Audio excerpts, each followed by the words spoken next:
사람이 당하는 이유를 알 수 없는 고난에 대하여 손톤 와일더는 아름다운 벽걸이 융단의 이미지를 보여준다. 그 융단을 앞에서 보았을 때는 그것이 정교하게 엮여 짜여진 예술품으로서 각각 빛깔과 길이가 다른 실들이 한데 어울려 아름다운 자태를 드러낸다. 그러나 그것을 뒤집어 보면 많은 실들이 뒤죽박죽 얽혀 어떤 것은 길고 어떤 것은 짧으며 어떤 것은 매듭이 지어져 있고 제각기 다른 방향으로 오가는 것을 볼 수 있다. 와일더는 그것이 선한 사람이 세상에서 고통받는 이유라고 나름대로 설명한다. 하나님은 우리 모두의 삶에 꼭 들어맞는 패턴을 가지고 있다. 그의 패턴에 따르면 어떤 이의 삶은 비틀어지고 매듭이 생기거나 짧게 잘라지고 다른 삶은 엄청 길게 이어진다. 그것은 각자가 그에 마땅한 삶을 살았기 때문이 아니고 단지 그 패턴이 그것을 요구하기 때문이다. 바닥을 뒤집었을 때 우리 삶의 관점에서 보면 상과 벌에 대한 하나님의 패턴은 마치 융단의 뒷면처럼 아무런 디자인도 없는 제멋대로인 것처럼 보인다. 그러나 이 세상을 벗어난 하나님의 관점에서 볼 때 각각의 비틀어지고 매듭지어진 부분은 하나의 예술품을 만들어내기 위한 위대한 디자인의 일부라는 것이다.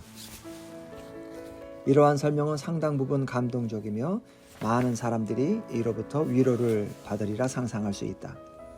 이유 없는 고통, 명확하지 않은 죄 때문에 당해야만 하는 고난은 감당하기 어려운 것이다. 그러나 하나님 자신이 디자인한 예술품에 기여하는 고난은 견딜만한 것일 뿐 아니라 특권으로까지 여겨질 만한 것이다. 그래서 중세기에 불행하게 희생당한 어떤 이는 이렇게 기도했나 보다. 내가 왜 고난을 당해야만 하는지는 알 필요가 없습니다. 다만 내가 당신을 위해 고난받고 있다는 것만을 확신시켜 주소서. 그러나 보다 자세히 들여다보면 이런 접근에도 뭔가 부족한 게 있다. 그 설명이 주는 모든 감동에도 불구하고 이거 역시 상당 부분 자기만의 희망사항에 뿌리를 두고 있다. 장애를 유발하는 병을 앓고 있는 어린이, 젊은 남편이나 아버지의 죽음, 악의적인 모함으로 인해 파멸하고 마는 애매한 사람 등은 분명 현실이다. 우리는 그것을 두 눈으로 목격하고 있다. 그러나 와일더의 벽걸이 융단은 아무도 본 적이 없다. 그는 이렇게 말하리라. 그런 벽걸이가 있다고 상상해 보라고. 그러나 나는 현실 문제에 대한 가설적인 해결은 받아들이기 어렵다. 전체적인 미학적 가치에 기여한다고 해서 인간의 고통을 묵과하고 한 개인의 고통을 외면하려는 태도는 각자가 지닌 생명의 지고한 가치에 대한 나의 종교적 신념에 비추어 볼 때도 받아들이기 어렵다. 만약 어떤 예술가가 엄청나게 인상적이고 가치 있는 그 무엇을 만들어내기 위해 어린아이에게 고통을 가했다면 우리는 그를 감옥에 쳐넣을 것이다. 그런데 아무리 그 결과가 멋지다 해도 왜 하나님이 초래한 부당한 고통에 대해서는 우리가 양해하려고만 하는 것일까?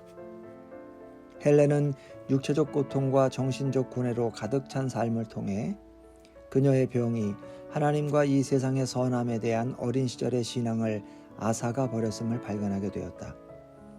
그녀는 왜 그같이 끔찍한 일이 그녀에게, 아니 그 누구에게든 일어나야만 하는지 설명해 보라고 가족에게, 친구에게, 그리고 랍비에게 따져 물었다.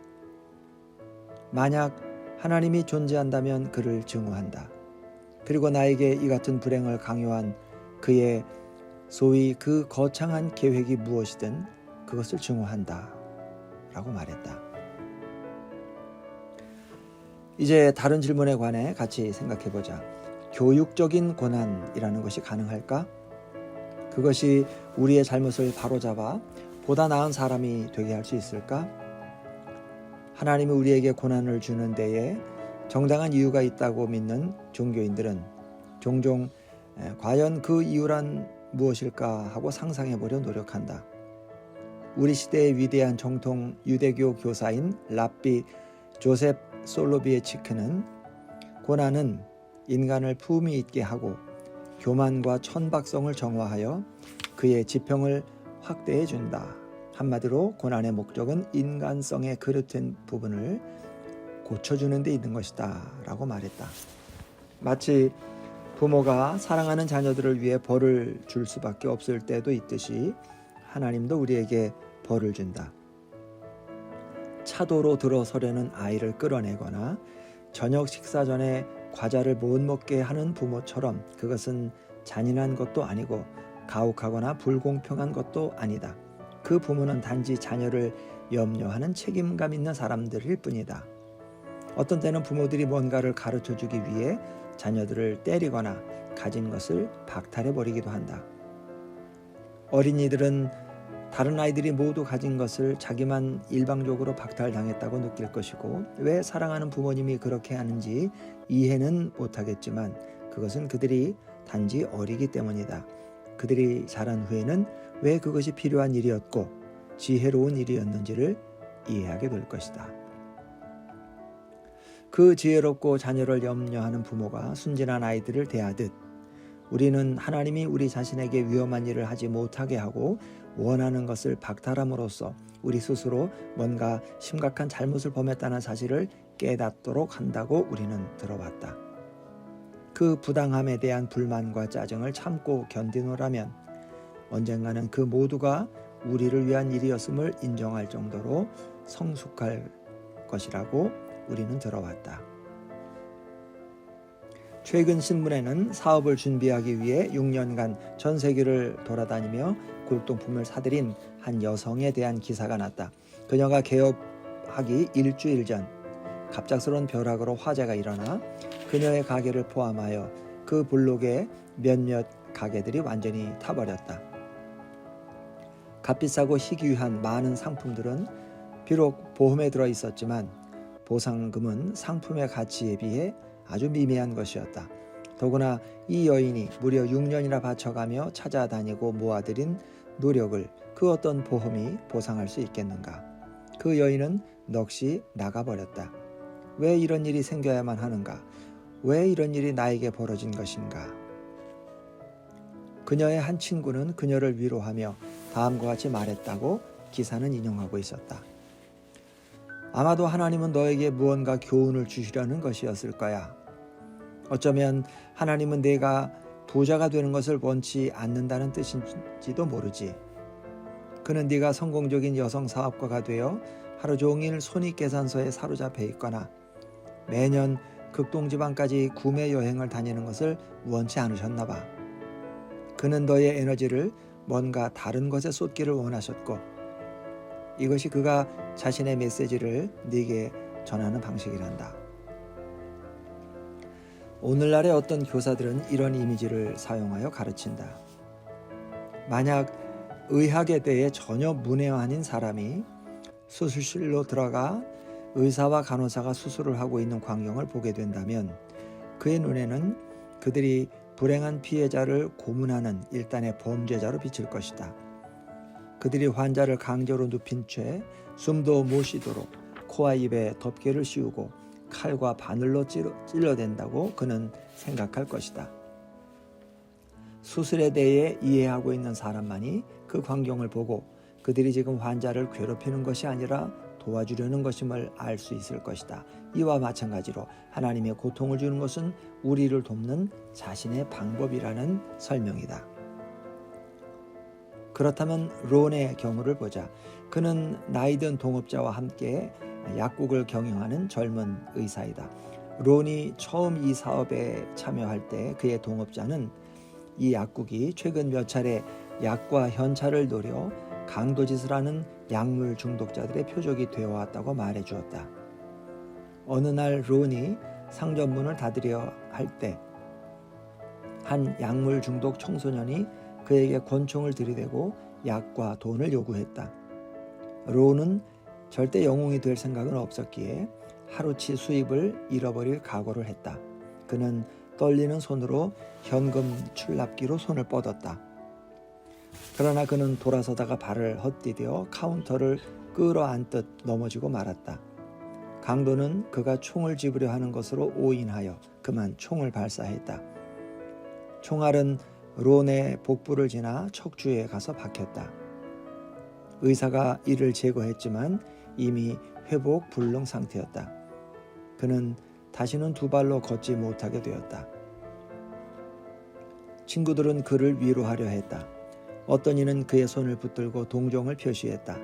또 어떤 이는 어디선가 읽은 하반신 마비 환자를 대상으로 한 의사들의 임상실험이나 혹은 일순간 기적적으로 치유된 사례 등을 말해주기도 했다. 다른 이들은 그가 자신에게 일어난 일을 이해하도록 도와주려는 마음에 왜 하필이면 내가? 라는 그의 질문에 답해보려 애썼다.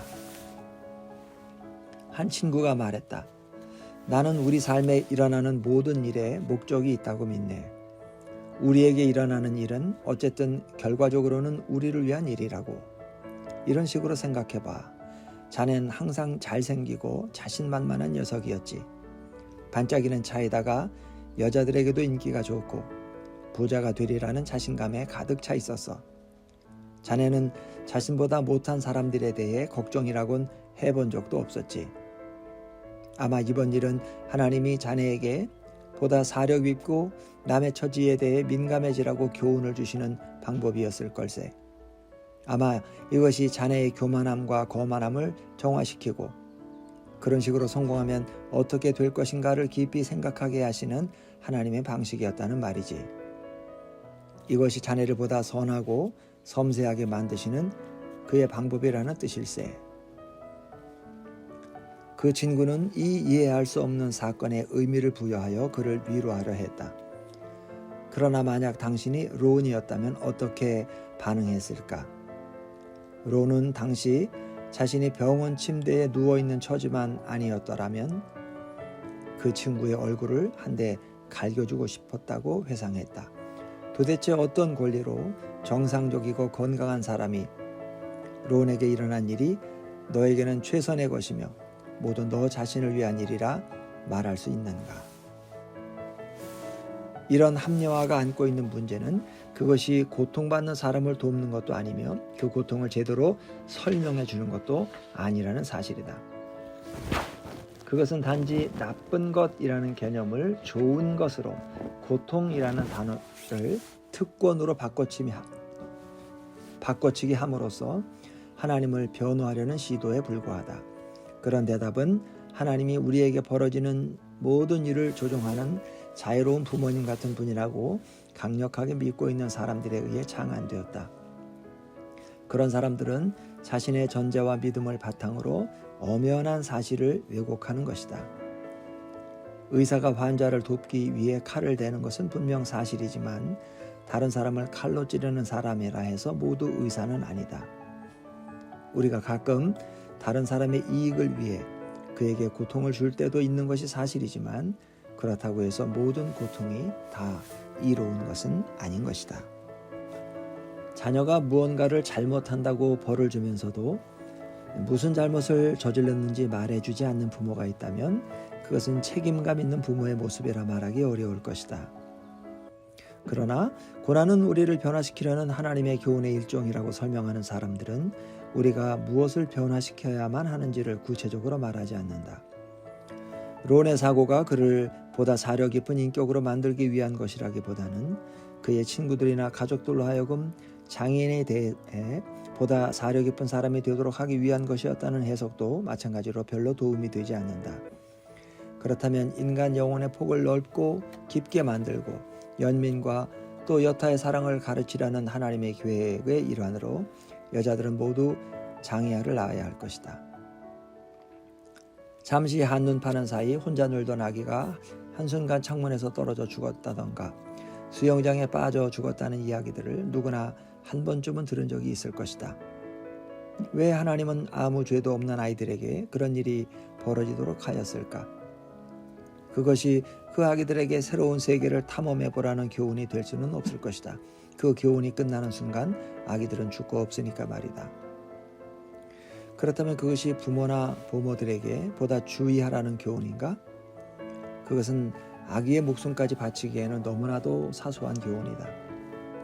그렇다면 이것이 그 부모들을 보다 사려 깊고 연민에 넘치며 그 경험으로 인해 삶과 건강에 대해 보다 감사하는 사람이 되라는 것인가? 아니면 그들로 하여금 안전 기준을 강화하는 일에 앞장서게 하며 미래의 수백 명의 생명을 살리도록 하자는 것인가? 그렇다 해도 그 대가는 너무 크며 그런 식의 합리화는 인간 개개인의 생명을 지나치게 경시하는 태도이다. 나는 하나님이 장애아를 세상에 보낸 것은 그 아이 주변 사람들에게 연민과 감사를 가르치기 위한 것이라는 설명에 크나큰 저항감을 느낀다.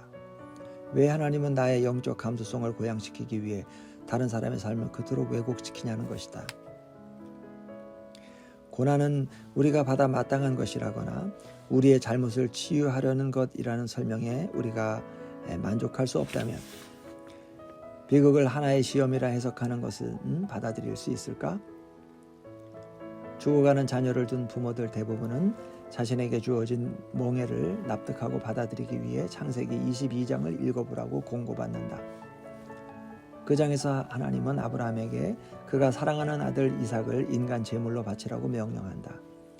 창세기 22장은 이런 일들이 있은 뒤에 하나님께서 아브라함을 시험해 보시려고 라는 말로 시작된다. 하나님은 아브라함의 굳은 믿음과 충성심을 시험해 보려고 그 악몽과 같은 시험을 통과하게 한 것이다. 그가 그 시험을 통과하자 하나님은 그가 보여준 굳은 믿음에 상응하는 보상을 약속했다. 자신의 충성된 추종자에게 그처럼 가학적인 게임을 벌이는 하나님의 개념을 받아들이기 어려운 사람들에게 그 개념의 옹호자들은 하나님이 그 게임의 결말을 미리 알고 있었다고 설명한다. 하나님은 우리가 아브라함처럼 온전한 믿음으로 시험에 통과할 것을 알고 있다. 그는 우리를 시험대에 세워 우리가 얼마나 강하고 신앙심이 깊은지를 우리 스스로 깨닫게 한다라고 말한다. 기원전 200년부터 서기 500년까지 랍비들의 가르침을 모아놓은 책 탈무드에서는 아브라함의 시험을 이렇게 설명한다. 장터에 가면 옹기장수가 질그릇들이 얼마나 튼튼한지 작대기로 두들겨보는 장면들을 볼 수 있다.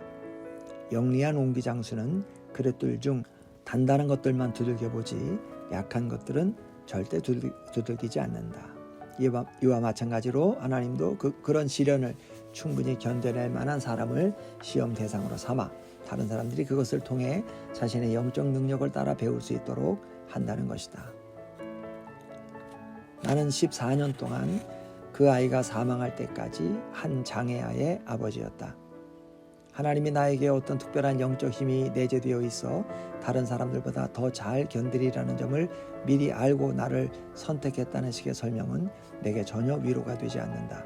그것은 내게 특권의식도 주지 않을 뿐더러 왜 그가 매년 하나님에 대해 아무런 의심도 품지 않던 수십만 가정에 장애아를 보내고 있는지를 설명해 주지도 못한다. 소설가 샤노프 쉬프는 큰 고통과 비극을 겪고 자식을 잃은 부모라는 훌륭한 작품을 집필했다. 그녀의 아들이 선천성 심장질환으로 수술 도중 사망했을 때 목사는 그녀를 한쪽으로 불러내어 이같이 말했다. 이것이 얼마나 견디기 어려운 시련인지 저도 잘 압니다. 그렇지만 저는 당신이 이것을 잘 극복해내리라 믿어요. 왜냐하면 하나님은 각 사람에게 견딜 수 있을 만큼의 시련을 주시기 때문이지요. 하나님이 이런 일이 벌어지도록 내버려 두신 것은 당신이 이를 충분히 감당해낼 정도로 강하다는 것을 알고 계셨기 때문입니다. 쉬프는 그 말에 대한 자신의 반응을 기억한다. 그래요? 내가 믿음이 더 약한 사람이었더라면 우리 아들이 아직 살아있을 텐데. 하나님은 정말 우리가 견딜 수 없는 것은 요구하지 않을까? 내 경험으로는 그 반대였다. 나는 사람들이 견딜 수 없는 비극 앞에서 거꾸러지는 것을 보아왔다. 아이의 죽음 앞에서 부부가 서로 아이를 제대로 돌보지 못했다고 탓하거나 서로 상대편 집안에 건강상의 문제가 있었다고 비난하거나 아니면 단순히 그것이 너무나도 아픈 기억이라는 이유만으로 갈라서고 마는 것을 보았다. 고난을 통해 보다 고귀해지고 사려 깊게 변화한 사람도 보았지만 더 많은 사람들이 냉소적이고 적의에 찬 모습으로 변해갔다. 나는 사람들이 일상의 평범한 생활로 돌아가지 못해 주변 사람들을 질시하게 되는 것을 보았다. 나는 암이나 교통사고로 가족 중 한 사람이 죽자 나머지 식구들마저 결코 이전의 명랑하고 정상적인 삶으로 되돌아가지 못하고 무너져 내려버리는 것을 보았다. 만약 하나님이 우리를 시험하는 것이라면 그는 우리 중 얼마나 많은 사람들이 그 시험에서 실패하고 마는지를 살폈어야 한다. 만약 그가 우리가 견뎌낼 만한 짐만을 주시는 분이라면 나는 그가 너무나 자주 계산착오를 일으키는 것을 보아온 것이다. 어떤 사람들은 그 모든 설득이 수포로 돌아가면 고난이야말로 사람들을 이 고통의 세계로부터 해방시켜 보다 나은 세계로 인도하는 것이라 설명하려 한다. 어느 날 나는 우리 이웃의 한 아이가 공을 잡으러 차도로 뛰어들었다가 차에 치여 죽고 말았다는 전화를 받았다. 나는 그 아이를 잘 알지 못했다. 그 가족은 우리 회당의 교인이 아니었다. 그러나 우리 회당의 몇몇 아이들은 그 아이를 잘 알고 함께 놀기도 했던 사이였다. 장례식에 참석했던 그 아이들의 부모가 나중에 나에게 이런 이야기를 했다. 죽은 아이의 가족이 다니는 교회의 목사는 추도 설교에서 이렇게 말했다고 한다. 지금은 슬픔과 눈물의 시간이 아닙니다. 지금은 축하의 시간입니다. 왜냐하면 마이클은 자신의 순수한 영혼과 함께 죄와 고통에 물든 이 세상을 떠났기 때문입니다. 지금 그는 더 이상 고통도 비탄도 없는 보다 행복한 곳에 있습니다. 그것을 하나님께 감사드립시다. 그 말을 듣고 나는 마이클의 부모가 매우 안 됐다는 생각이 들었다. 자신의 아이를 아무런 사전 경고도 없이 잃었을 뿐만 아니라 자기가 믿는 종교를 대표하는 사람으로부터 아이가 그토록 어리고 순진했을 때 잃은 것을 축하하라는 말까지 들어야 했으니 말이다. 결코 그들이 그 순간을 축하할 마음은 없었으리라 믿는다. 그들은 상처받고 분노했으며 하나님이 부당하다고 느끼고 있었으나 하나님의 대변자는 벌어진 일에 대해 하나님께 감사하라는 말을 하고 있는 것이다. 우리는 종종 이 세상이 불공평한 것이라는 사실을 그대로 받아들이기가 망설여지면 벌어진 일이 그다지 나쁜 것은 아니라고 스스로 위안하려 한다.